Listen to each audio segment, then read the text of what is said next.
All right, let's talk about one of the coolest new features in iOS 26. We're talking about making your iPhone's lock screen literally come alive in 3 dimensions.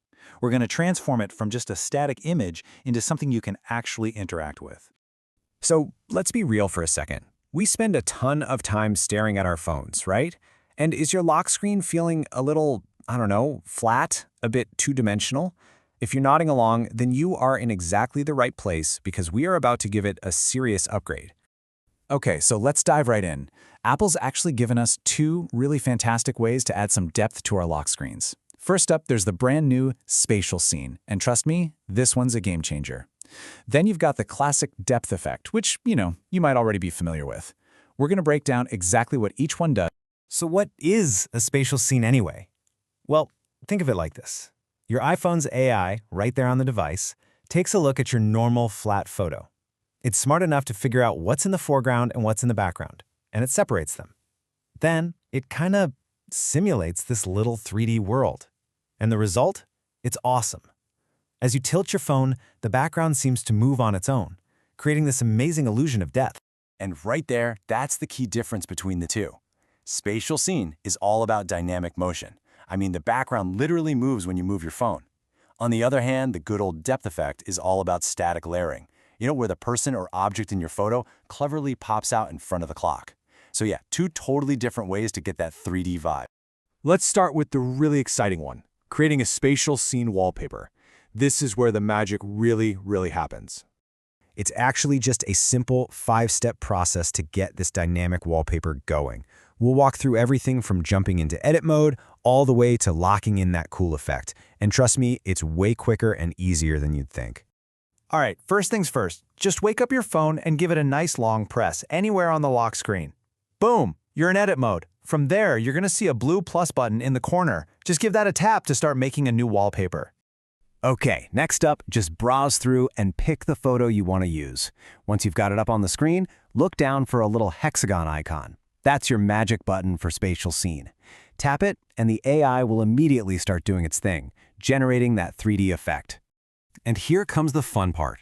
Before you even commit, just start tilting your phone from side to side. You'll see that background start to shift and the whole perspective change.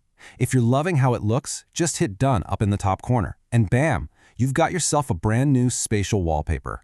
Now let's say you want a more classic, kind of subtle 3D look where your subject just pops out in front of the time.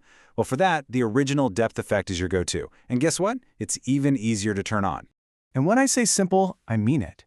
While you're in that wallpaper editor, just look for the 3-dot menu icon in the bottom right corner.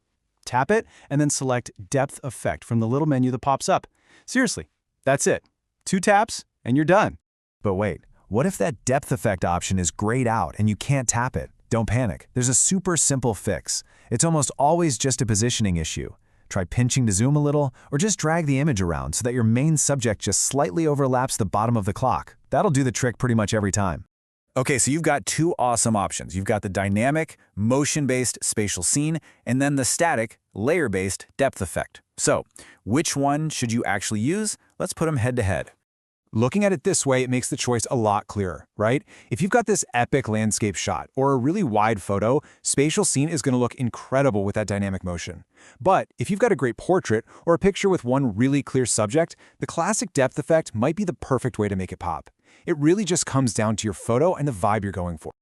Now, before you race off and start trying this out, there are just a few last but really important details we need to cover. Let's make sure you've got everything you need so it all works perfectly. So here's the big one. The most important requirement for that new spatial scene effect is the number you see here, 12. You've got to have an iPhone 12 or a newer model to use it. The good news, though, is that the classic depth effect works on a whole bunch of older devices. And hey, for the absolute best results with either effect, try to use photos with a lot of contrast between your subject and the background. Images shot in portrait mode are often perfect for this.